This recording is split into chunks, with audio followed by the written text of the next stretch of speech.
Hey, good evening, everybody. Good evening, good evening, good evening. If you can hear me, clap once. If you can hear me, clap twice. All right, very good. Glad to have everybody with us tonight. We were a little concerned about the weather, but we're glad that you braved the storm to join us out here at True North. We want to welcome you if you're a guest, and I've already met a couple of guests. In just a moment, we're all going to stand up and meet one another. And when we do that, we call it the 4-minute party. Some of our students will be up here. If you'll come up here and meet them, they've got a Baskin-Robbins gift card for you just for visiting. That's a pretty sweet deal. Yeah. Ice cream is good all the time. Yeah. Maybe not a couple weeks ago. No, it's still good all the time. Oh, really? What's your favorite flavor of ice cream? The Snow Monster at Andy's right now, even though it's not Baskin-Robbins, is my go-to. And I will. Is that a flavor of ice cream, or it's is like, that's your favorite ice cream treat? That's a different question. Oh, well. The question is favorite your flavor? Favorite flavor of anything ice cream. that's got peanut butter in it. Really? Yeah, like a chocolate peanut butter or anything. Like the chocolate peanut butter fudge at Cookout, the milkshake. Oh, okay. Game changer. I'm glad you and I are having a conversation. I don't think anybody else is paying attention. No. That's okay. Hey, if you're joining us at home, we are glad to have you with us. And a lot of folks I know are tuning in, not just from around here, but also in all kinds of places. More on that in just a moment. But we're glad to have you joining us. If you've got a cell phone, if you can turn that down so it will not be a distraction. I got to make sure, because mine was turned up earlier to make sure that I could catch a message. But all right. So there we go. We are going to, I don't even know what's supposed to be next. Oh, here's the QR code. Tell us how the QR code works and why it is important. So if you are at home watching, nobody in the filling station do this, but if you're at home watching, if you will use somebody else's camera, if you're watching on your phone or if you're watching on your TV, to use the QR code, this just lets us know where you're watching from and who you're watching with, and it just allows us to be able to keep tabs on you and communicate with you, and just know where you're watching from and know that you're joining us, even though you're joining us tonight, even though you're not in person with us. Yeah, we'd love to know where everybody is. So take a moment and do that. Or if you want to text us, you can text us and say, hey, we're tuning in. But this is the best way to check us out. Okay, we're really excited to introduce new members of our student ministry. And occasionally they're here in person. Sometimes we introduce them to you, and sometimes we just tell you about them. But we have a new family that joined North Boulevard, but they don't live in Tennessee. As some of you know, we have an online campus now that is beginning to grow, where there are families all over the United States. I don't know how far they are from, but there may be some. I know there's some, I think, in Arizona. Do you know other states? I think New Mexico, Albuquerque, New Mexico. Like that family is moving from Albuquerque here. That's right. Minnesota. I think Miss Trish is saying Minnesota, Florida, some Alabama, some California. So everybody in the room, we want you to get a chance really quickly to meet. I believe their picture is next, I think. Yeah. We want you to meet the Hayes family. And I hope I spelled their last name right. Did I spell it right? Yeah, you spelled it right. Okay. We want you to meet the Hayes family. And in that family are 2 teen guys. They're more family members.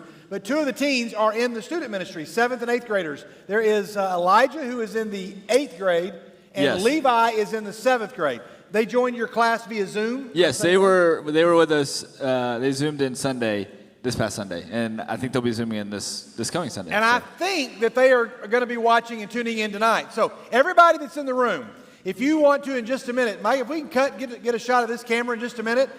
We want to get a shot. We want everybody just to give a big NBYG cheer and welcome to Elijah and Levi Hayes, the newest members of the NBYG living in New York. Let's all give a cheer and welcome them that way.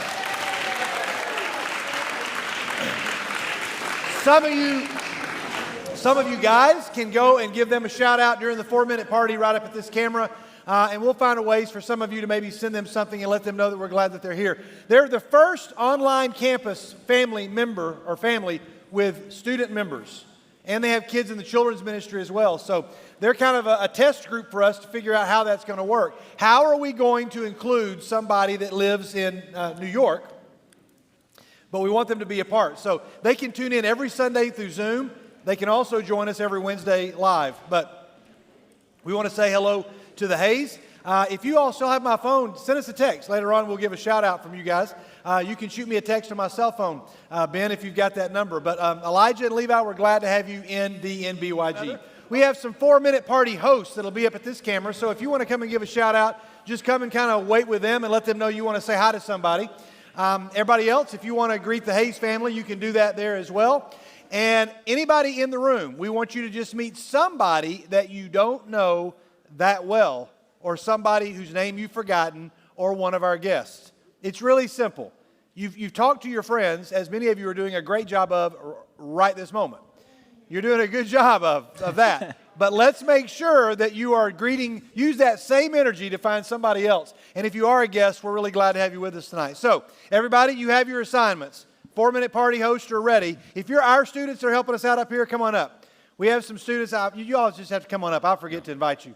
We want you in place before it starts. If you're a guest, come and find these folks. They'll give you a Baskin-Robbins gift card. Also, if you got a T-shirt for Burrowfest, make sure to come to the table. I think Jake will be over here, so bring your $10 so you can get your Burrowfest T-shirt. Is Jake, in fact, going to be over there? Is he in the room? I think he just went in the kitchen. All right, Jake is going to be over there. If you have a Burrowfest T-shirt, if you did not get one, then you can purchase one. There's very limited extras.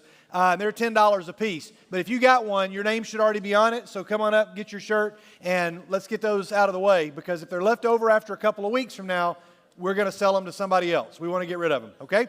All right, everybody, let's stand up and let's have a 4-minute party. Let's go.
Austin, we miss you. We want to have you here with us. And look, somebody very special.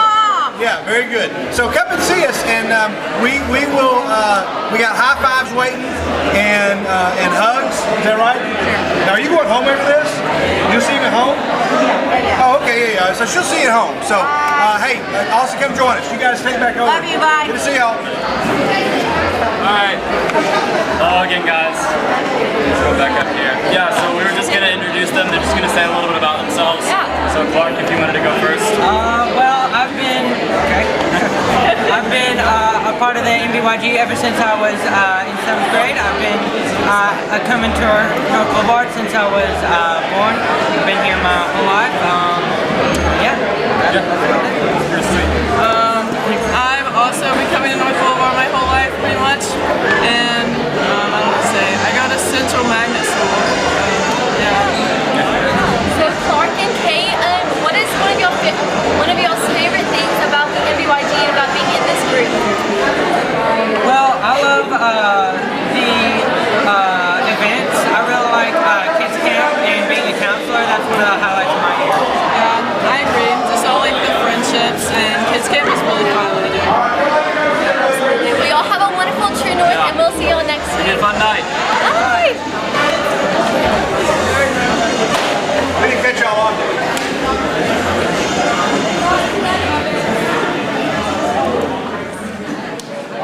Hey, how many of you did meet somebody that you have never met before?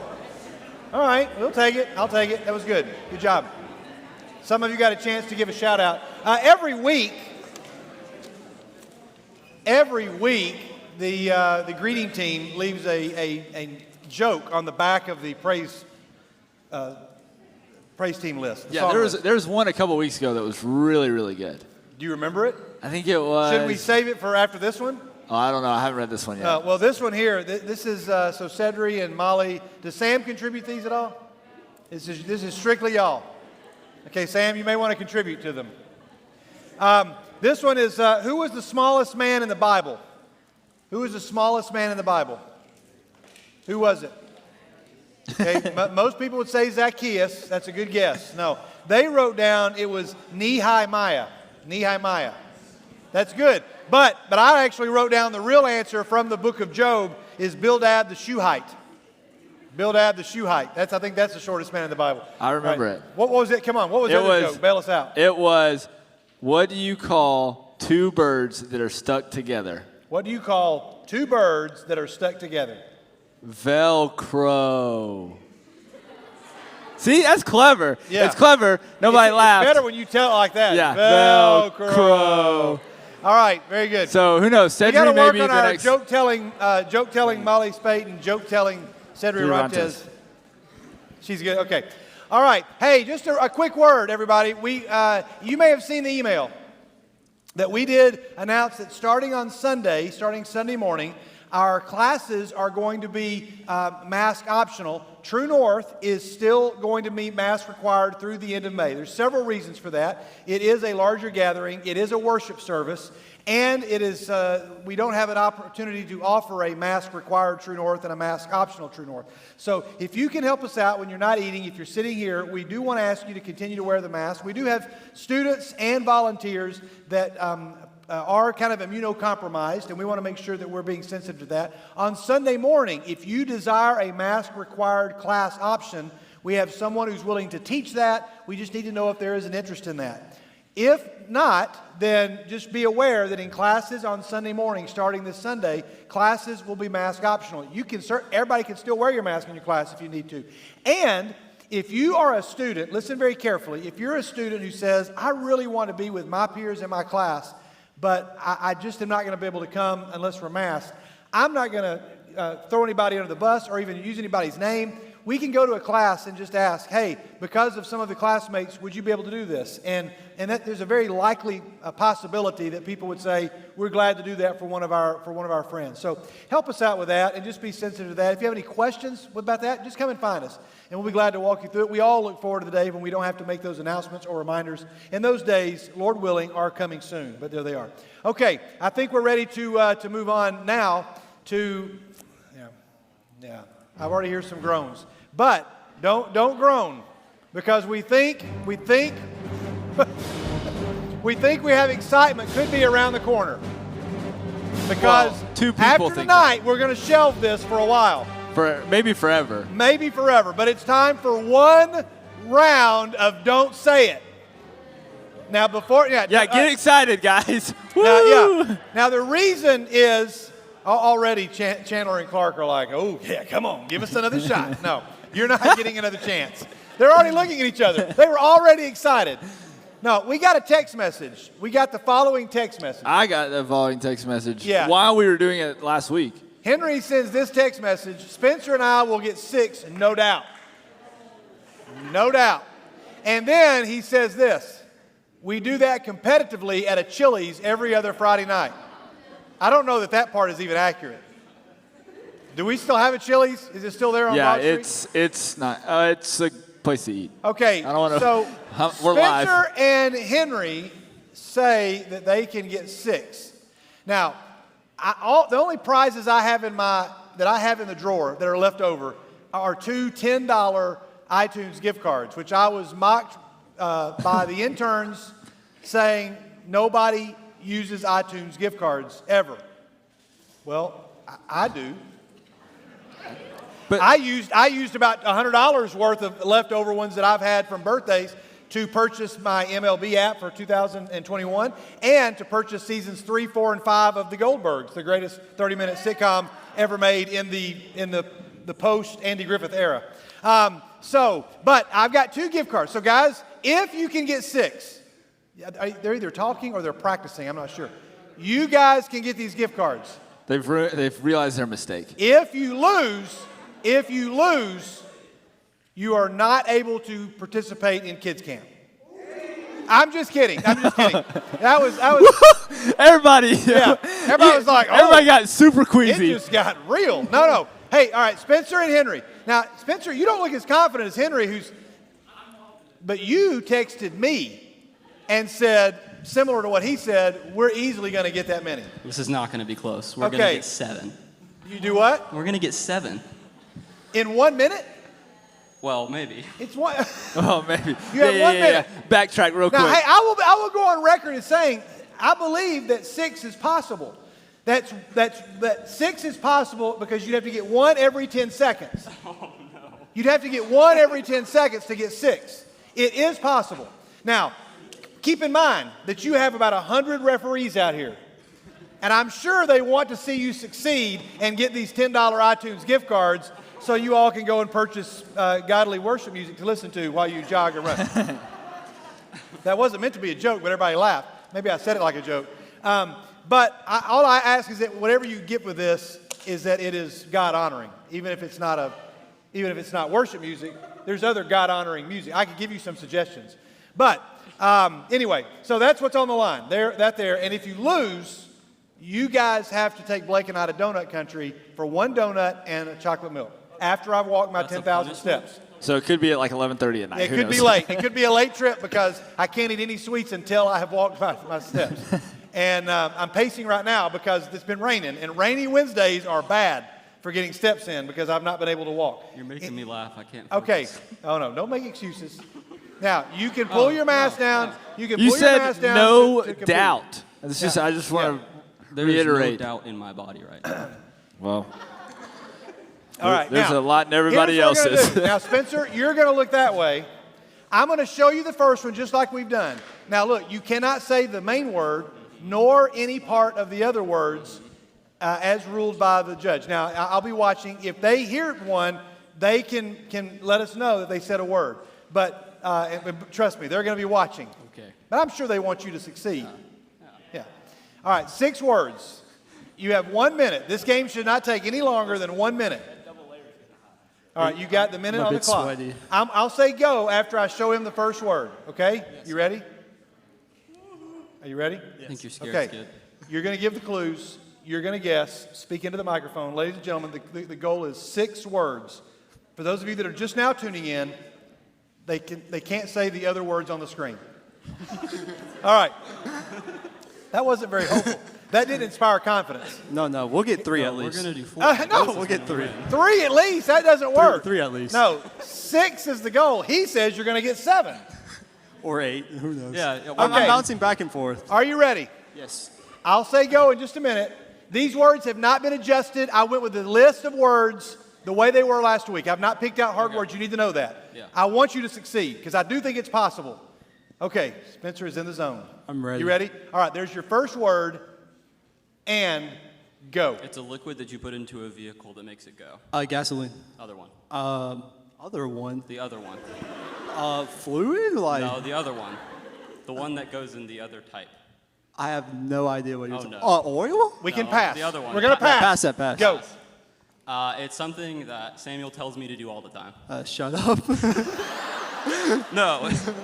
Be quiet. I mean, Nope. Pass. Sia.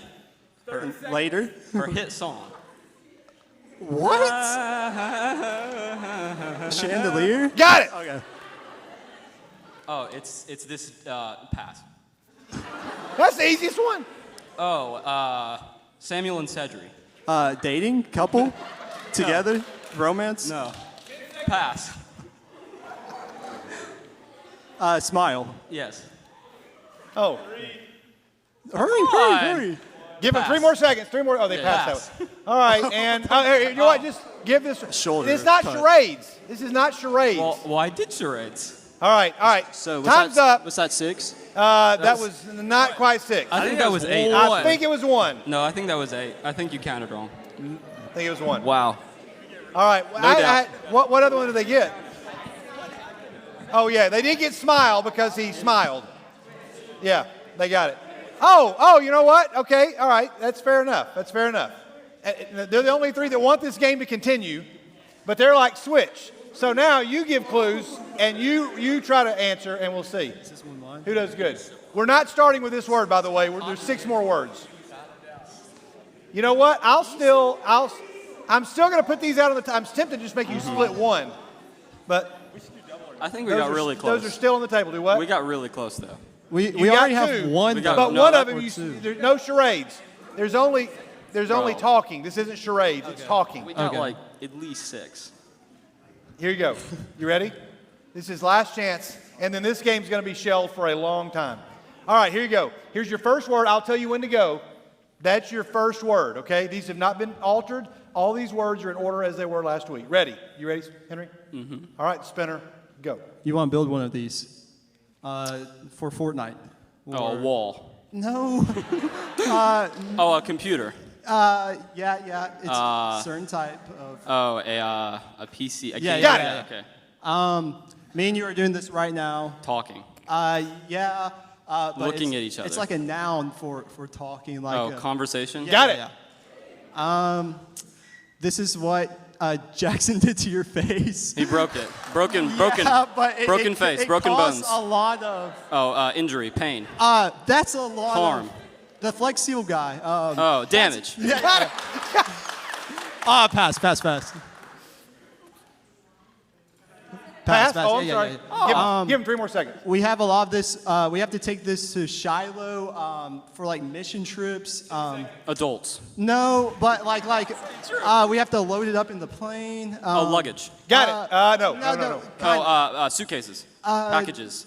Close. No, time. You got 3. All right, that didn't work either. Oh. How many is that? 3. That was 3. It was better. So, hey, the combined good they news got is 4. The iTunes gift cards are going to live another day. No, you All combine right, for so 4. somebody 1 else plus has a chance 3 to is get those. 4. Next time somebody thinks they can do this, they should just find us privately. They should just find us privately and let us try this because we're done with that. Man, that Chili's on Friday nights is. Yeah, I go to been- Chili's again. No. Yeah. No, it's not. Well, find it, or we'll find you another one. Okay, all right, there we go. Hey, we're going to move on, and let's go now to the pictures of the week. We're going to try to pull out of that nosedive. That game is not that hard. I just It's feel not like that difficult. the Pump It Up crew should come out after we play that game. Yeah, the Pump It Up crew. All right, here we go. Okay, here we go.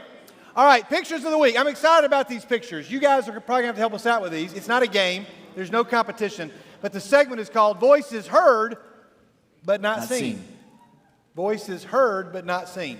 So some of you probably know how this might work, right? There are voices that all of us are familiar with, and we're like, oh, yes. Thank you, gentlemen. That say there are voices that we all have heard, but we don't know what these people look like. For example, the easiest one and the most common one, and one that some people in the room would recognize, is this man right here. All right, Mel Blanc. Now, if you know who Mel Blanc is, raise your hand. There's a lot of people in the room who know who Mel Blanc is. He's the voice of most of the Looney Tunes characters. Oh, all right, wow. so that's what he looks like.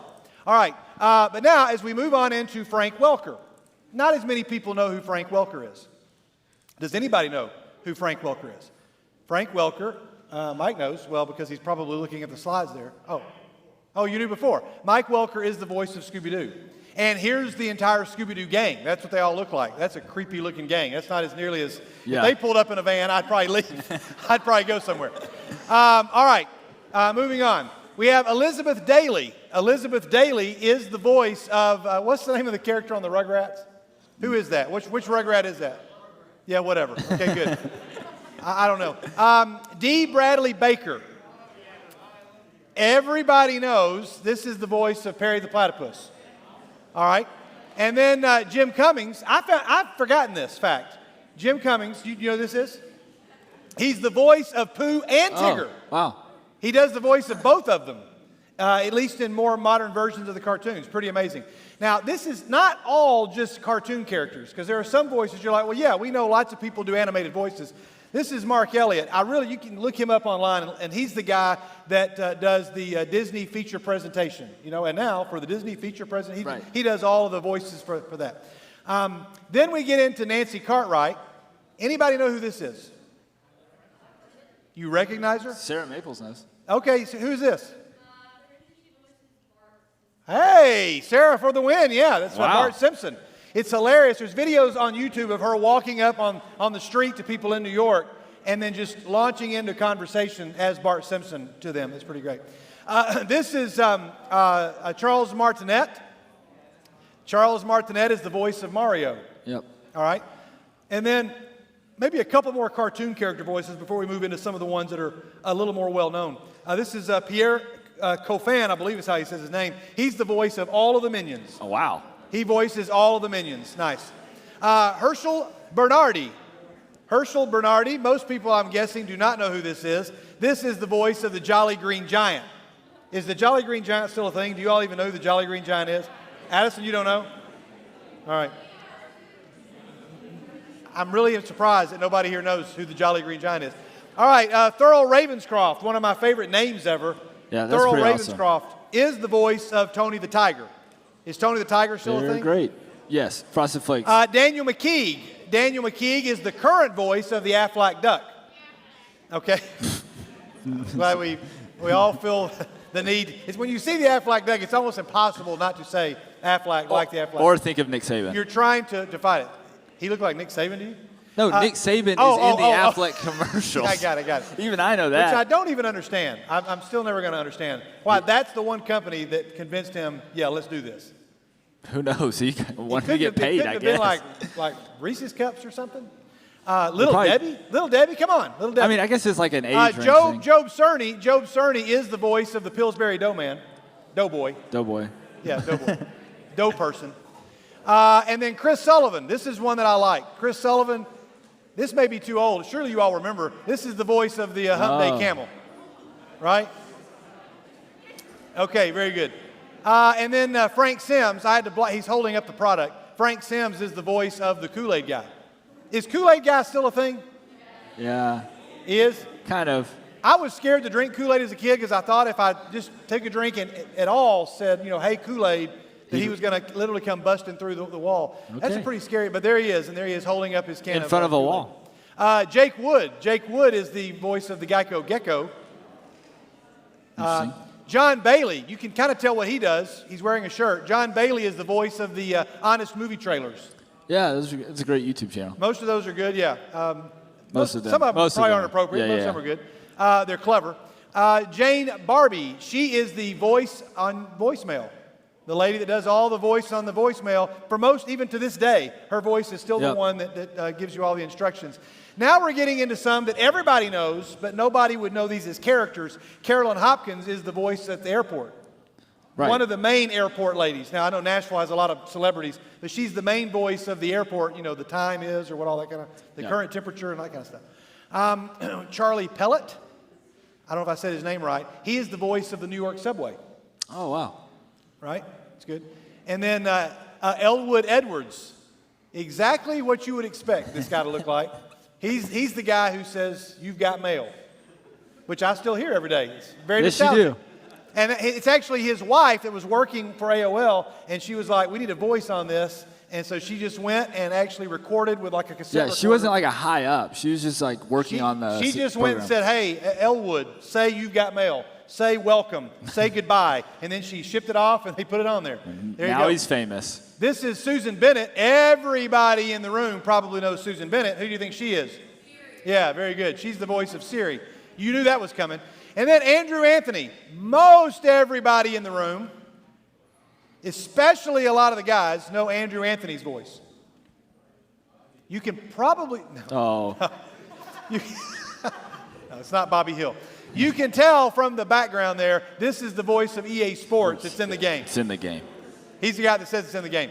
All right, now, I asked Blake to pick one. I said, what is the voice that you remember most, thinking, I don't know what this guy looks like? He picked one, and I picked one, and you picked this guy. I'd never heard of him. Yes. Roger Francisco. Roger Francisco is the voice of, there's a weird time frame where people my age and maybe younger know this thing, but now it's been outlawed in schools. The pacer test, the beep test. Yeah, the beep test. This is the guy whose voice. So I'm too old to have even known what this was. I'm guessing all of you, by your reaction, did the pacer beep test. Raise your hand if you did it in school.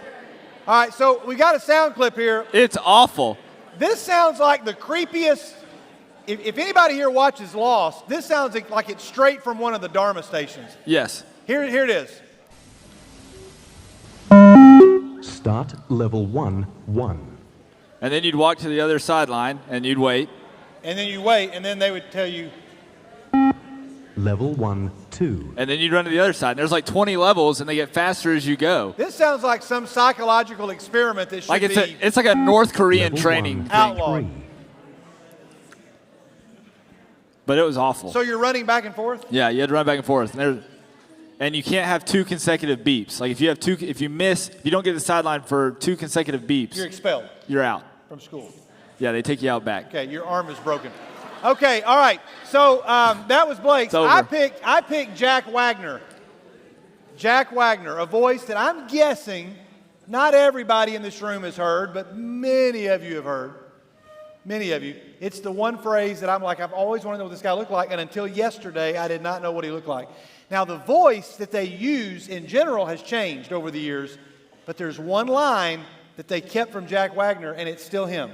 And it's what the voice you hear on the monorail at Disney. And here is the one line that they kept from him. Most of you already know what it is. Here it is. Please stand clear of the doors. Por favor, manténganse alejado de las puertas.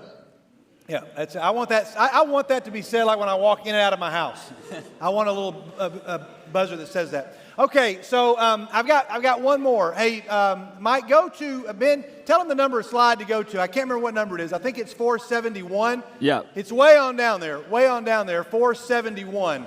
So just punch in 471, and then we have this guy right here. Okay, do you know who this guy is? You might have already seen the the next slide there. But Mike, do you know who this guy is? Nobody knows who this guy is? This guy's name is Todd Leitz. Yep. L-E-I-T-Z. He's the best example that I could think of a voice, not him personally, but of a voice that everybody in the room has heard. If you've ever been to a sporting event, there's always somebody that calls out the lineups and that tells you what's going on. And so this is the guy, as you might imagine, this is the guy that does it for the Los Angeles Dodgers. Now you know who he is. Okay, very good. So, hey, let's see. I think we got a picture of him right here. There we go. That's awesome. Hey, let's turn these lights down just a little bit, Ben, so that we can see. We've got a sound clip so that we'll know what his voice sounds like. All right? So let's all check this out. Ladies and gentlemen, boys and girls, Dodger fans of all ages, the world champion Los Angeles Dodgers would like to recognize and wish a very, very happy birthday to Mike Jones. Hey Mike, it's Todd Leitz, public address announcer for your world champion Los Angeles Dodgers, speaking to you from my home studio here in Los Angeles, California. David Skidmore, Blake Boggs, and the students of the NBYG are wishing you a very, very happy birthday. They tell me that you serve the youth ministry by running sound and video. The teens know you as DJ Mike, and that you are the biggest Dodger fan that any of them know, and who always wanted to hear your name over the Dodger Stadium PA. Well, this is gonna have to do for now until I get back in my seat, in the catbird seat at Chavez Ravine, and get to call some more Dodger games a little later on this month. Really looking forward to that, but really wishing you, on behalf of myself, your world champion Dodgers, but most importantly, David, Blake, and the students of the NBYG, all the best to you. Stay safe and healthy. Have a great birthday, and we'll see all you guys at Dodger Stadium this season. Go Dodgers! All right, there you are. A big happy birthday to Mike. Mike, we've got that on a file that we can send to you so that you can have that. And forever. If your name were said over the PA at Dodger Stadium, That's the guy that would be saying it, and he actually, you heard him say your name. So that's pretty cool. We appreciate you, Mike, for all that you do, and didn't get here in time for your birthday, but we're still celebrating Mike's birthday. One more time, guys, let's show our appreciation to DJ Mike. I can't say it nearly as cool, DJ Mike. Yeah, we got a new sound system, and he about blew out the bass in it. Yeah, that guy was pretty awesome. All right, let's go back. Whatever slide we were on, let's go back to that slide. We're going to go all the way back there. I don't remember which one it was, but it was way on back there. We're about to transition into worship. And with those pictures, one of the things that we thought about, this idea of voices that we all hear, but we don't quite know what they look like. Could you imagine standing next to the person that does the voice of Siri or the monorail or the voice, some of these cartoon voices, and hearing them say something and think, wait a minute, I know that person. We had James Evans here. You remember James Evans? We had James Evans here a couple of months ago, or last semester at True North. I guess it was last August. Time has disappeared. So in 2019, he was here. And when he spoke, nobody knew what he looked like. Maybe one person in the room did. But when he spoke, everybody just froze. Because as soon as he said, hello, parents, everybody knew exactly who that was. And I asked him, has it ever happened, James, where you are standing there at the grocery store and you're just talking and somebody goes, do I know you? And he said, sometimes they think they know me. Sometimes they recognize my voice and say, are you James Evans? And sometimes they're just like, your voice sounds so familiar. Lisa Trail, who many of you know that goes to North Boulevard, Lisa Trail is that person for the Murfreesboro City Schools. So she gets recognized. The reason we show those pictures, though, is this. There are voices that all of us know and recognize, but imagine being right there in the presence of somebody that does the voice of Bugs Bunny. Or I have an autographed picture of Carol Spinney in my office. Carol Spinney passed away a couple years ago. I wrote him a letter. He sent me an autographed picture. He's the voice of Oscar the Grouch and the voice of Big Bird until he got a little too old to play the role of Big Bird, so it went over to a new person. But when I was growing up, Carol Spinney did the voice of Oscar the Grouch and Big Bird. And I saw him on an interview one time saying that whenever he sits in the park, and he's reading a newspaper, and some kid comes and throws some trash in the trash can, he'll use his Oscar the Grouch voice and just say, like, hey, watch it, kid. And kids will just go bananas, and they'll run, look in the garbage can, and run and grab their parents. Voices are big, and all of you have voices or characters that you love, but you wouldn't recognize the person doing the voice if they were standing right beside you, likely, because you just don't know them. You just know their voice. There's all kinds of metaphors packed within that, but one of them is this. What we're about to do is we are in the presence of the one whose voice offers us hope and offers us peace and comfort, who guides us, offers us instruction and correction. And it's moments like worship where we really do encounter, maybe we don't hear an audible voice like many were blessed to be able to hear in the Bible. I don't know what the voice of God is going to sound like, or what his voice sounded like to those who heard him say things in Scripture. But it's one of those things that I just can't wait to hear. So in that case, I know a lot of things about what God, doesn't look like, but I know a lot of things about God. I don't know what he sounds like.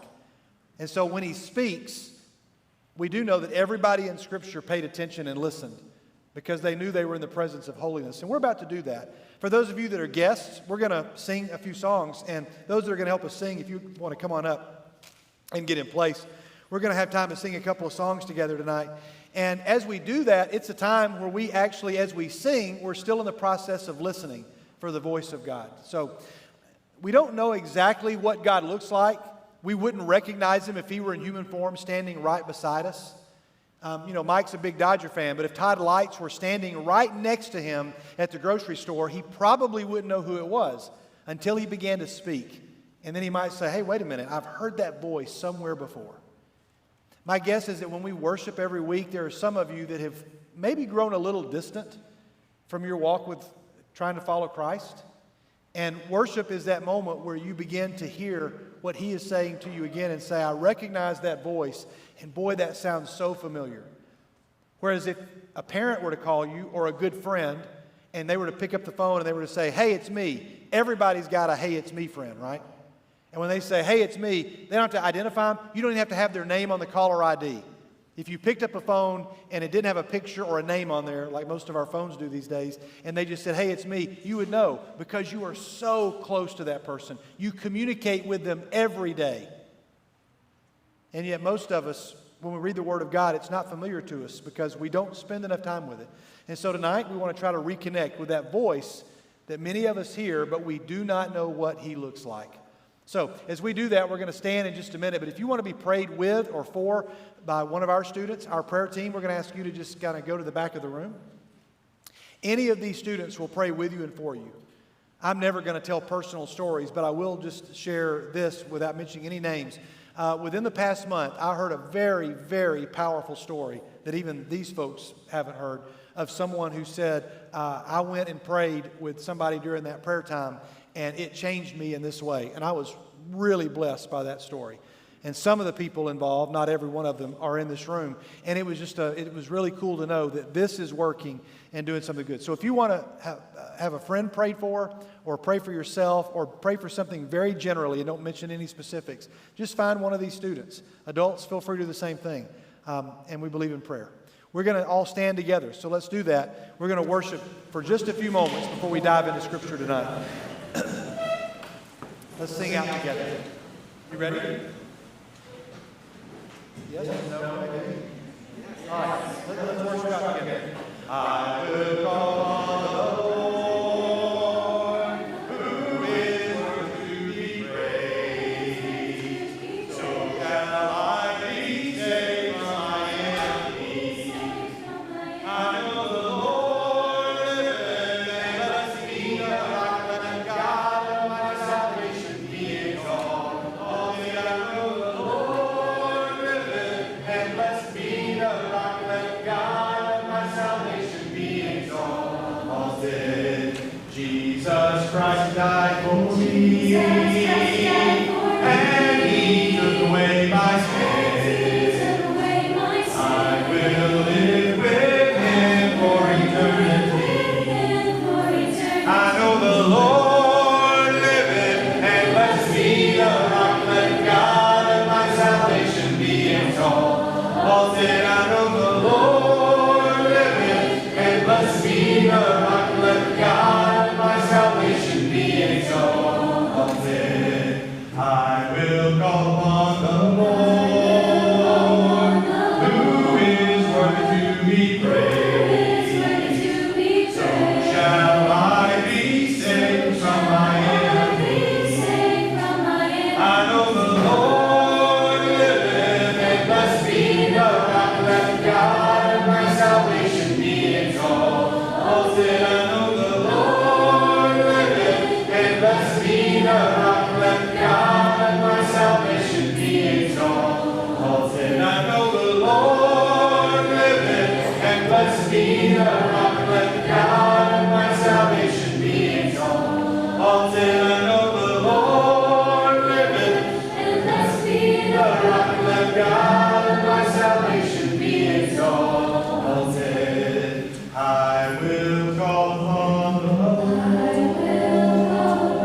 He says, peace, peace, peace still. This is heaven's peace, peace still. Like a child, the winds obey him when he says,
We have been in a series for several weeks and are probably getting close to turning the corner, but we've been in the book of Ecclesiastes. I'm going to ask if you will grab your Bibles and turn to the book of Ecclesiastes. It's right near the middle of your Bible if you're not familiar with it. And it is a book that many folks have not looked at or spent some time in. I'm hoping to get to, we're going to kind of skip through, not skip over, but skip through some of the chapters that have a couple of truths I want to pull out. But I really want to get to what I would consider 29 sentences that I think every student should know before you graduate. I want to show you a picture, though, that I found, or an image that I found, an artist by the name of Jace Hall. I'm not familiar with Jace. I know nothing about Jace. I just ran across his feed on social media. Somebody, I think, had maybe sent me a TikTok that he had done and said, hey, you should check this guy out. There's got to be a this is kind of like that in there somewhere. And he's a pretty talented artist. I'll show you a picture. Here's a picture that he did of Chadwick Boseman, the Black Panther actor who passed away last year. It's a pretty cool-looking image until you realize how it was created. This is the image, and then there's a clip that I think Mike may have that video, and I want to show the video. It's just a simple video showing 3 other pictures that he has drawn and how he does his art. So let's look at Jace Hall. Watch this video. I don't know. We're not going to have to listen to sound. There's some music behind it, but we'll just look at the image. We'll show this video together. So he takes and he writes the word Air Jordan. The number of times that he said, I can't remember what it said, but you see what he's done there is he just keeps writing Air Jordan over and over. 9,700 times writes the word Mamba and comes up with a picture of Kobe Bryant and just continues to write and write and write and just continues to write his name, or in this case, maybe a nickname. And then for 9 hours writes the phrase King James and comes up with a picture of LeBron, and there is his art, just over and over. It's only made up, even the traced outline that he begins with is only made up of the name of the person that he's drawing. It's a pretty cool and compelling style of art. You can see where when you see that, my first thought was, this is awesome. That when you begin to write somebody's name or speak somebody's name over and over and over again, their presence just begins to emerge. Now, this is a guy on TikTok doing it on social media and is an artist, and that's great. But as you do this, not by writing, but just by living out the name of God or speaking the name of God or whispering the name of Jesus. I don't mean audibly whispering it, but as you are lifting up the name of God with your voice, we've talked about voices tonight, as you do that over and over and over and over again, one of those was not that impressive. And from a distance, you couldn't even tell what he was writing. Writing it 10 times wasn't impressive. But by the time you've written it over 9,000 times, all of a sudden, an image shows up. What I want every 7th grader and every 12th grader and in between and above and below to understand is that the Christian walk is not just saying, I got baptized when I was 11 or 12 or 13 or whatever age. I got baptized and now I've done it. It's not just about that. That's writing the name of God one time. And then you go out and serve and you write the name of God again. And you go out and you forgive somebody, you write the name of God again. You go out and you share Jesus with other people and you write it out again. And over a lifetime of speaking His name and living His name and glorifying His name and giving thanks for His name, over a lifetime of doing that, what begins to happen is that the presence of God begins to emerge. And so like an artist carrying around a picture of Michael Jordan, Isaac walks around in life where he is living out the name of God, the very name of God, and all of a sudden it's like everybody can see, not just Isaac, but now they see Jesus. And the book of Ecclesiastes in the Old Testament, before the birth of Christ, is beginning to write and to etch onto your hearts the name of God before anybody would know who Jesus was. Make sure you understand that in the book of Ecclesiastes, already, the Ecclesiastes writer, who we think would be Solomon, has already said that God put eternity in your hearts. Meaning, He's already put it there so that you know, even those of you that may be skeptical, those of you watching at home or those in this room or your friends, Even those that are skeptical, there's something inside that pulls at them when they do something that they know is probably not right. And it's not that it's not right because it's a rule book that God said, don't do this, and they did it and they feel bad about it. That's not what I'm talking about. The Bible is not a rule book that you follow and God says, because I'm God, I make the rules. You can do this, but you can't do this. No, God says this is an owner's manual for something that I created. And like my Honda Pilot's got a book in the glove compartment that's not nearly as compelling as the Bible. It tells me everything to do if something goes wrong. It tells me everything not to do to keep something from going wrong. It tells me everything about my car that I need to know for my car to last a long time. And I got it in 2005, and Lord willing, it's still going strong. And I need it to go strong for a while till we get other things paid off. But eventually I'm going to have to get a new car. But I've loved my Honda Pilot. I've taken care of it. I've done everything the manual says. Now, I've had to repair some things and fix some things, but I only knew what to do because the manual told me when that light comes on, you better get this checked. The Bible is not a book that is trying to ruin your life. It is not a book that is trying to prevent you from having fun. And so many of you probably think that's what the Bible is. It's really a book that says, I want to show you. It's like a treasure map saying, you go here and then go here and then do this, and you're going to find something unbelievable waiting for you. Not just at the end, but along the way. I hope that makes sense. If there's anything that comes out of our youth ministry when you graduate and when you leave, I hope that we have planted within you a desire that God's Word is not just a history book. It's not just some sort of storybook. It's not just some sort of ancient dictionary or encyclopedia of what happened back then, but it is something that says this is how to really make life work. And the Ecclesiastes writer, if you first glance through it, makes it sound like somebody who says, I've given up on life. I don't like life. Life's not worth living. That's not what the Ecclesiastes writer is saying. The writer of Ecclesiastes is saying life is short. Life is very hard to figure out. There are parts of it you're never going to figure out. And so stop trying to figure out those parts and enjoy the parts that God has given you. Make sure that everybody understands that. We've talked about sandcastles. When you build a sandcastle, if your goal is a sandcastle, and you're all about actually having a sandcastle, I got bad news for you. You're going to be disappointed because in 2 hours or less, or certainly by tomorrow morning, that thing is going to be gone. But when we go and build a sandcastle, when Addison and Robert Sane and Amy Sane build a sandcastle, have y'all ever done that before? You never built a sandcastle? Your family has built a sandcastle, I'm sure. Well, let's imagine you're building a sandcastle. And I'm going to throw them under the bus. Take her to the beach and go build a sandcastle. When you build a sandcastle, the goal is not like, okay, we've got a sandcastle. We're not taking a sandcastle home with us. The goal is having that moment where you build a sandcastle and you enjoy working on a project together. You laugh together. You have that moment. You have those memories. That's what it's about. When you blow bubbles, we had the bubbles a couple weeks ago. You blow bubbles. If your goal is bubbles, you're going to be disappointed. They don't last long. And you're going to think, what a waste of money. I just blew those things and there they go and they popped and they're all gone. But when you take and you play with a kid, a 3-year-old kid, or the kids in Mexico, or a nephew or niece, and you play bubbles, you're not going to soon forget it because they can spend hours blowing bubbles. It's not the bubbles. It's the person that they're blowing the bubbles with, and it's the moment and experience that they're having together. And the Ecclesiastes writer is saying, that's what life is about. Life is hard to figure out. There are things that we're never going to figure out, so stop trying to figure those things out. I don't know if this is going to make sense or not. I'm going to try to illustrate it, and I'm going to move on. We're going to come to this in just a minute. But I'm going to illustrate it this way.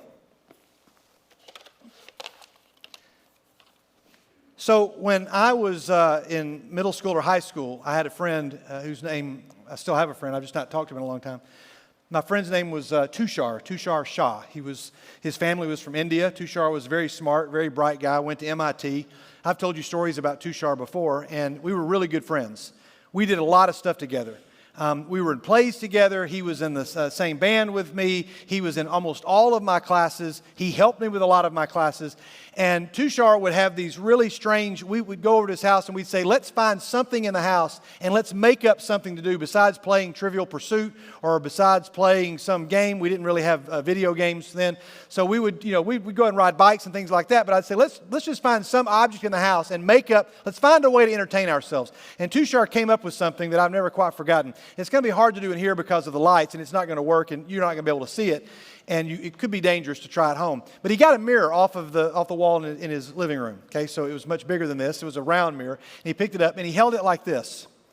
And he said, I just blinded myself because there's a light in front of me, and I looked down at the mirror, and I realized I should have done that. I cannot see anything in the room right now. So I'll come over here. Yeah, that's my bad. Wow. And Tushar put the mirror up to his neck like this, and he said, okay, I'm just going to look at the mirror as though that were the ground. So what I'm seeing is the ceiling, but I'm looking at it. And then he would start to walk around, and when he would get to, say, one of these lights right here, when you see it, your brain tells you there's a light that's sticking up out of the ground. Now, it's not as cool of an effect in this room because that ceiling is so high.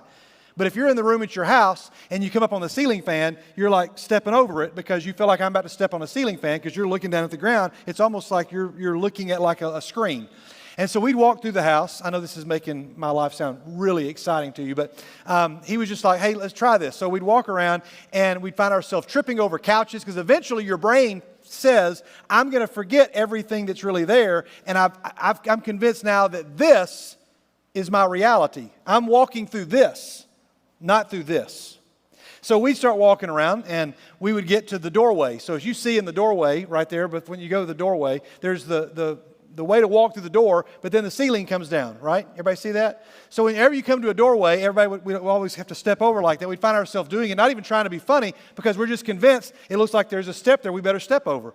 And eventually your brain just got tricked. Now, I'm not saying if you go and do this, it's going to be some phenomenal activity. It was just hilarious for us to try to do that. And he'd hold this mirror right here. I don't know why I remember that, but recently Tushar turned 50. His wife asked a bunch of us to give our favorite Tushar memory, and I narrowed my list down to 10, and so I did a top 10 list really fast. And I went through it as quickly as I could. It was a long video that his wife sent afterwards and said, I thought you all would all enjoy watching this.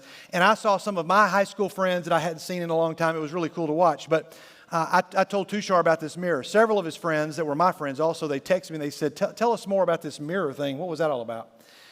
Now, my point is not go home and try this. My point was, I learned something, maybe not then, but as I reflected on that, I thought, okay, eventually my brain was convinced that I was walking around in this up here and not this down here. Ecclesiastes talks about everything under the sun. He says everything under the sun is meaningless. Solomon says all the stuff that's going on down here, it's not going to last. Nobody's going to care about certain things. So does that mean that my GPA is not important? Does that mean that what job I get is not important? Does that mean the person I date is not important? It's not what Solomon is saying. Solomon says if that is the only thing that has meaning to you, it is going to mean less. It will have less meaning if it's all about what's down here. Until you connect what's going on down here and find some way to have a perspective to say, this is where I'm walking, and I better walk this path instead of this path and hold these mirrors. And I just realized holding a mirror this close to your face is also not a very flattering thing to do, so I'm going to stop that really soon. But as I did that activity years and years ago, I wasn't trying to make an analogy to it then, but I thought that's about the best way I can describe what it means for Solomon to say, hey, stop focusing on everything that is going on under the sun. We spent some time in Ecclesiastes 1, 2, 3. We got through almost all of 4. But I really want to hit one part of 4 before we move very quickly through 5 and 6. And I don't know if we're going to get all the way to 7, but 7 is the part where I want to land. It's probably my favorite of all of the chapters of Ecclesiastes. Now, I recognize that for some of you, parts of this series have really hit with you right where you are. Some of you, maybe not so much. Some parts are entertaining. Some parts aren't.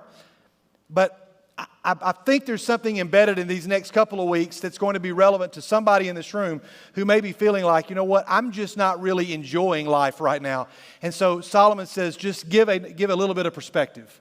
If you don't like what's going on down here, he just says, get a mirror and just kind of hold it up so that what you're looking at is everything that is above the sun. Would you look with me at in chapter 4, and then look at verse 9. He spends this entire chapter talking a lot about loneliness. We could talk a long time about loneliness in this room because some of you may have seen some of the additions to our bulletin board out in the hallway. Blake and I refreshed it with some things, took some things down, put some new things up, rearranged some things. We're just trying to make it something. I can't stand bulletin boards, by the way. I don't like bulletin boards. Now, you need to have them to post things and such, but bulletin boards always are outdated. When you go into a youth building, they almost always have pictures from an event that happened 4 years ago, and they never get updated. So bulletin boards for me are not so much about look at things we've done, but here are just some things we want to always keep in front of you. So if you really want a treat, just stop by the bulletin board out there and just take in some of the things that are out there. And it says one of the quotes that's out there. Now that I've said it out loud, I'm probably going to lose it. But it says that somebody go take a picture of it for me. I want to get it right. Who's got a camera? I have a phone with a camera. Eyes, you got it? The picture that's the largest quote, the one beside Mr. Rogers, that talks about being lonely. You'll see it. Get a picture of that and bring it back into me because I want to make sure I get it exactly right.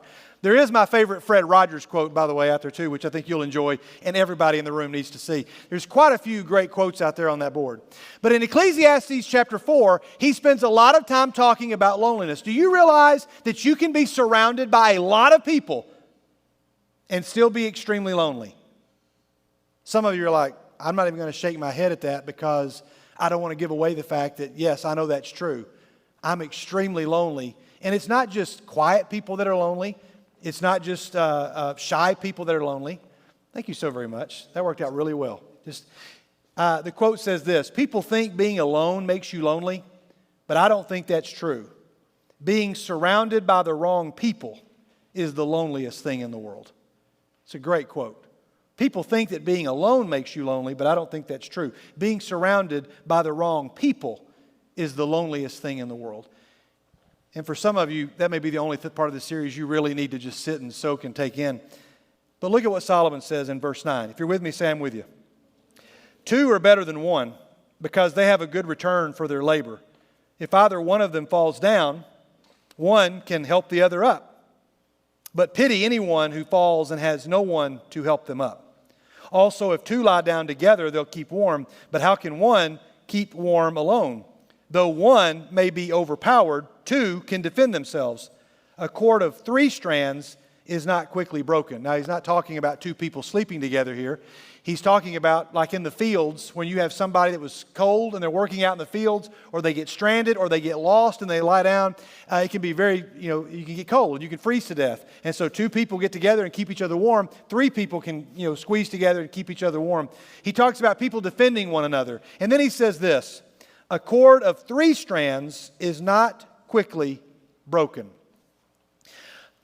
I have a group of friends that are my age. Some of you have friends, whether you're guys or girls, your age, to do this. But I have a group of friends my age, and we've got a series of questions that we call each other routinely, about once a month, and we kind of work through these questions. The questions that are centered about our integrity at work, questions that are centered around our sexual purity, questions that are centered about our marriage, our relationship with our children, and our relationship with our students. Just because I know that call is coming.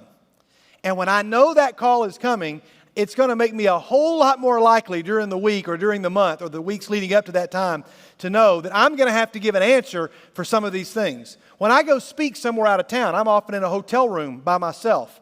Sometimes I travel with a group of people, or they put me in the guy that's leading worship, or another friend of mine that's speaking in a room. But a lot of times I'm in a room by myself. And so I've got a couple of friends that I call and I say, hey, I'm going to go speak in this place. I'll be in a hotel. And on Monday when I get back, I just want you to give me a call Monday. And I just want to know that a call is coming, that I can be held accountable for anything that I watch on the television.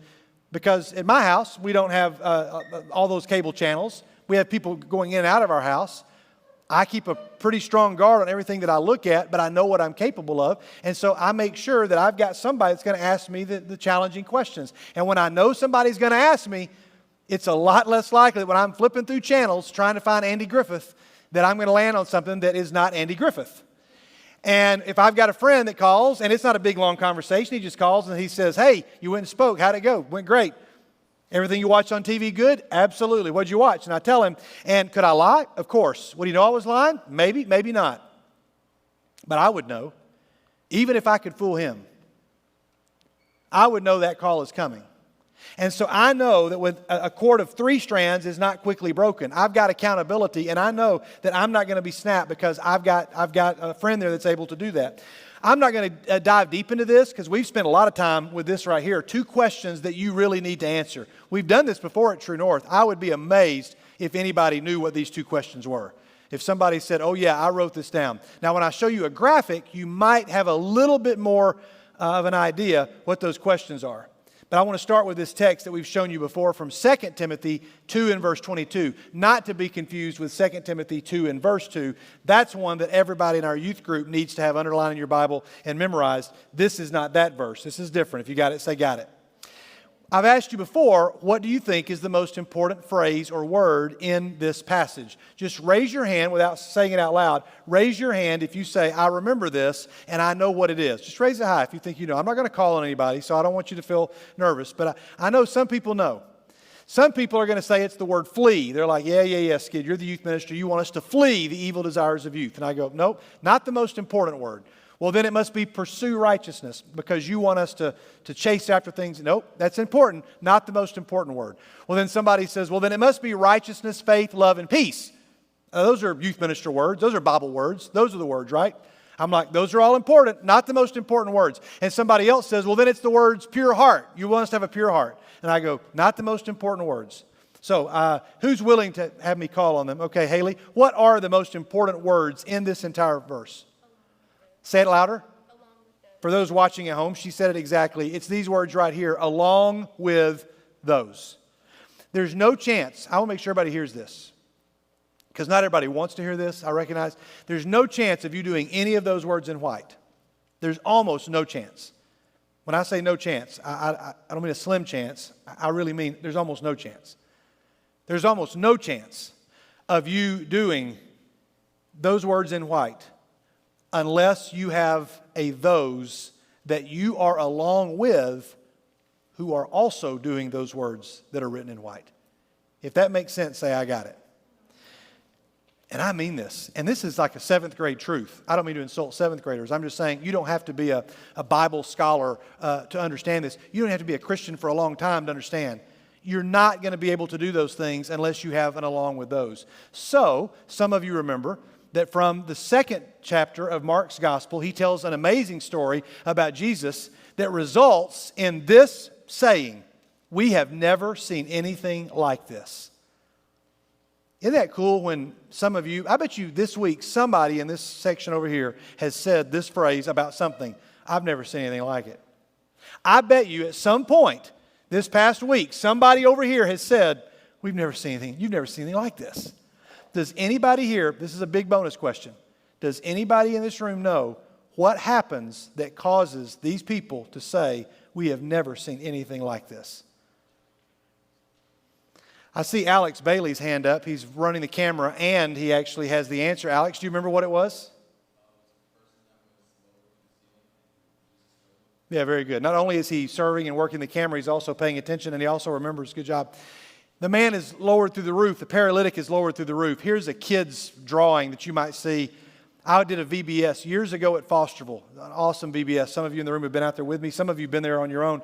It's a little vacation Bible school at a very small church, and I love going there. And in their preschool room, they had a picture that looked very much like this. It wasn't this exact one, but it looked so much like this. And I was like, oh, I love this picture. And they were like, yeah, that's actually from the VBS like 3 years ago, but we lost the ladder, so we hadn't taken it down. That was actually their answer. And I said, well, don't take it down. They're like, why not? And I said, because I want those kids to see this. And every time they ask, what are those people doing up there? I want somebody to tell them. I've even thought about printing a picture like this and sticking it to the ceiling of the filling station so that people would go, your friends would go, what's the deal with the picture up there? Because it'd be a great opportunity. I'd love it if we just made little copies of it and gave to each of you, and you put in your bedrooms at your house, and you just stuck them somewhere, over your dresser or somewhere in your bedroom. It'd be great to give these to our seniors for them to put somewhere over in their dorm room, and they'd be like, no, I'm not doing that. That's too creepy. But if you did that and somebody said, hey, what's the deal with that? Why do you have that up there? Does anybody remember the 2 questions that we have said? It's been a while since we've done it in here. So I wouldn't expect you. This isn't really high on the list of things I expect you to remember. But there are 2 questions that everybody is supposed to ask when they think about this story. Does anybody remember what either of them are? Samuel thinks he knows. And Samuel, I don't care if you're wrong. The fact that you raised your hand, it makes me really excited. What's one of the questions? Okay, all right, you got it almost right, almost exactly right. Do you have 4 friends that if you were spiritually paralyzed, do you have 4 friends that would say, we're going to do whatever it takes to get this person back to Jesus? I will tell you right now, in as vague a way as I can, that right now I've got somebody in my life that I know that is spiritually paralyzed, and I feel good because they've got several people around them to say, we're going to make sure that we get you to Jesus, and we're not going to let the enemy continue to paralyze you. Now, I'm serious about everything I say. I'm really serious about this because somebody in this room right now is experiencing spiritual paralysis. You walked in here, and you're in here on your own, and you look fine on the outside, and you may be performing fabulously on the field of competition in the band or in sports or at school, but inside spiritually you are dying. Do you have 4 friends that will say, we're not going to let Satan get a hold of you, we're taking you to Jesus? That's one of them. So then somebody will probably remember the other question. Somebody else. Does anybody else remember the other question? Chance. Are you one of somebody else's 4 friends? So when somebody says, who are the 4 friends that I would think of, not just your 4 buddies, not the 4 people you're sitting with at True North tonight, could they be one of those people? For some of you, as I'm looking around the room, yes. They are one of your 4 that spiritually, if they got word that something was wrong with you, they'd get on the phone, they'd call one of us, and they'd say, we got to get over to so-and-so's house because we got to do something right now. And if it was 12 o'clock at night, they'd be over there. But for some of you, you're just sitting with 4 people you go to school with, or you're sitting with 4 people that you like, or 4 people that you just met, or 4 people that you think you'll be more popular if you're seen sitting with those 4 people. The question is, do you have 4 friends that say, we are going to follow along with those. We're going to flee the evil desires of youth. We're going to pursue righteousness. And so if you're going with us, Chance, that's where we're going. And then is Chance one of those people for somebody else? Those are the 2 questions that everybody should answer. And I feel pretty confident in saying this. Don't make my words mean more than they should. If you can answer yes to both of those questions, then my guess is you are already light years ahead of 85 to 90% of people your age, maybe more than 90%. Does everybody understand why that's so important? If you have 4 friends, I don't mean 4 friends, I mean 4 friends who would do this for you. That's a big deal. I talked about the steps last week, and if you look in would you look in chapter 5? The beginning of chapter 5, Solomon says, guard your steps when you go to the house of God.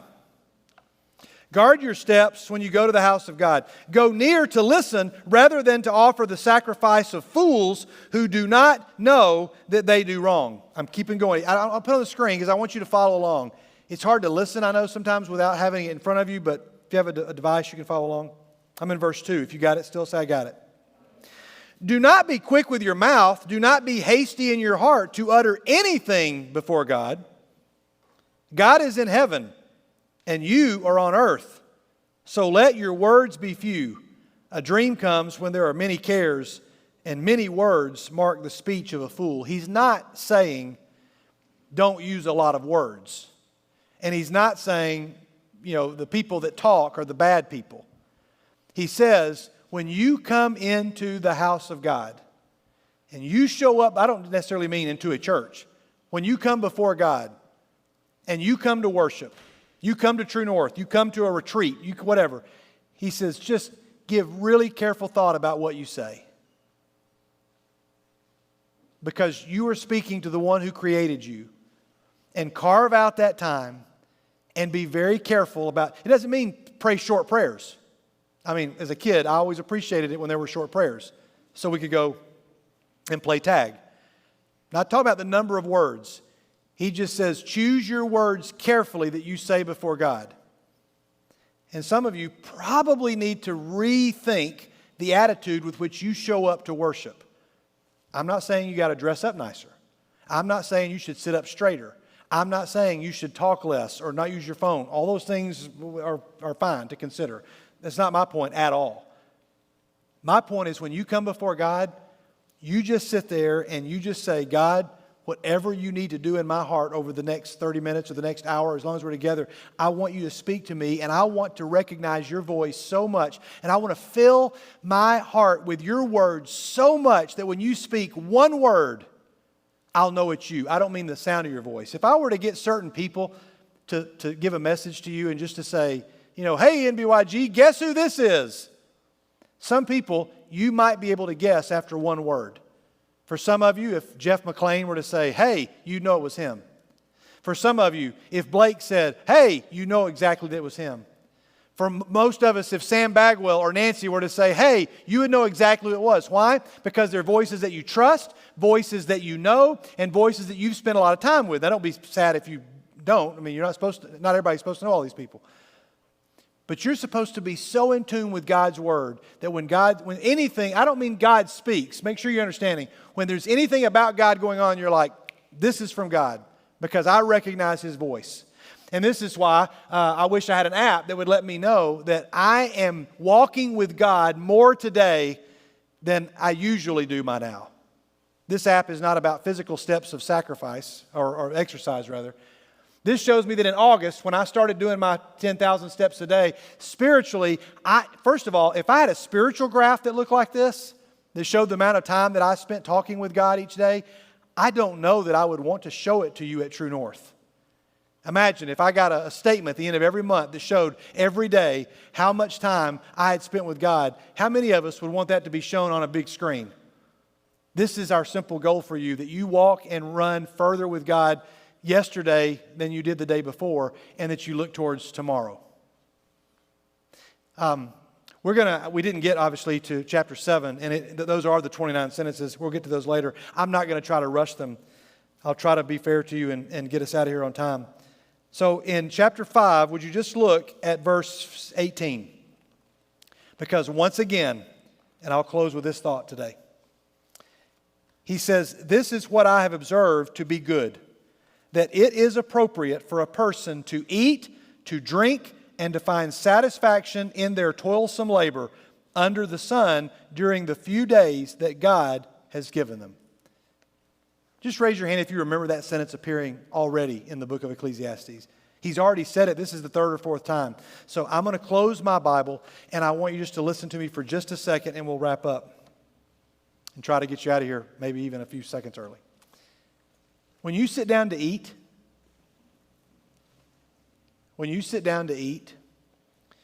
some of you will go a whole day without eating because maybe you're fasting for something. But my guess is most of us in this room have not gone all of today without eating. My guess is that tomorrow, most of you will eat at least one meal or two meals and maybe three or maybe four smaller meals. I'm not talking about nutrition. I'm talking about when you sit down to eat, you are acknowledging, Elijah Reitz, that if I don't do this, I'm going to die. Right? Now, you may not be saying that. You probably don't go to the school cafeteria and go, guys, give me a few minutes to sit down here and eat this meal because if I don't do this, I'm going to die. Now, we say phrases like, man, I'm so hungry. If I don't eat, I'm going to die. Right? I'm dying of starvation. We talk like that, but when Elijah sits down, whether he acknowledges it with his words or not, he is declaring his dependence on something outside of himself for sustenance and survival. You follow me, Elijah? You're saying, Elijah, you're a smart guy. You're a very knowledgeable guy. You got some great skills. Solomon says, if you're depending on those skills to get you through, it's not going to work. If you're depending on your attitude, your sense of humor, your looks, your money, your wealth, your fame, it is not going to work. Do you have all of those things? Yes. Are you going to get more of those things? Probably so. But he says, that's all down here. And if you say, I'm big enough, I got the skills, I'm the star athlete, I'm the homecoming queen, did you all see the story of the lady, the mom and the daughter that hacked into the school system and cast all the votes for her daughter for homecoming queen? 240-something votes. The mom and daughter worked together. The mom was an assistant principal at a school, and they got into the school's computer and cast votes because they did the vote remotely, and they cast votes because for her, the most important thing was that my daughter is the homecoming queen because then she'll have everything that she needs and everybody's going to be looking at her. Well, good for her. She won, and she was all over Good Morning America today. And I don't even, yeah, it's funny, but I find my heart even breaks to even laugh at her because I just think, here is somebody who said, oh man, if I could just, that will sustain me if I could do that. When Elijah sits down or when you sit down to eat tomorrow night or today or tomorrow morning, you know what you're saying? You're saying, I don't have what it takes to live on my own. Something outside of me is going to have to sustain me. And by the way, not just tomorrow, but the next day, and the next day, and the next day, and multiple times a day. It's almost like God's kind of little joke at all of us saying, I just want you to know, no matter how tough you think you are, no matter how beautiful you think you are, no matter how popular you think you are, no matter what position you hold at your school, you're going to have to declare your dependence on something that's not you at least 2 or 3 times a day. Because God says, I made you that way. So that you would say, I can't do this on my own. Every time you sit down to eat, you are saying, I don't have what it takes. Something outside of me is going to have to sustain me. And the Solomon writer says that now you're beginning to get the point of life. Enjoy that meal. And enjoy building the sandcastle. And enjoy blowing the bubbles. Homecoming queen, not going to last. But if you were the homecoming queen because your friend said, hey, that's a person of integrity and we want to vote you to homecoming queen, and you use that platform to tell other people about Jesus, now you're holding a mirror up to you. And you're walking not guided by anything that you see down here under the sun, but you've brought everything that is up there down here. Which, by the way, Jesus said that's your number one prayer. Give me this day my daily bread. And then bring what is up there. May it be done on earth as it is in heaven. It's really simple. It's really quite simple. Thank you for the way you've honored God by the way you've listened. Next week, we'll get to the 29 sentences that every person needs to know. This week, just go and live out God's name enough times that when people see you, that all of a sudden an image of God begins to appear. Let's do that this week. Let's pray. God, I thank you for these students, and I thank you for those that serve them, and I thank you for the amazing night of worship that we've had. Keep us all safe, God, through the storms that we think are coming tonight, and be with those that will be in areas that aren't here, and God, protect everybody. God, I pray that you be with those that are recovering, those that are healing, those that are grieving. Take this virus away, and God, in the midst of it, show us everything you want us to know. If there's a person whose spirit is broken in this room, bring them back to us. God, if there is a person who is hurting and lonely, give them a few more weeks to join us, to find a place to belong. And God, if there is somebody here who is full of shame for something that they've done, let them know that they are welcome here. That there are people around here that will lower them through the roof, that they might encounter your Son face to face, and then may they become that person for somebody else. God, that is our prayer. And as we even hear the rain falling on us now, God, may we be as aware of your blessings that just surround us and cover us until we are just drenched with blessing. I pray that somebody who needs to feel that tonight feels it. And it's through the name of Jesus that we pray, and we all say together, amen. God bless you guys. Have a great night. We'll see you soon.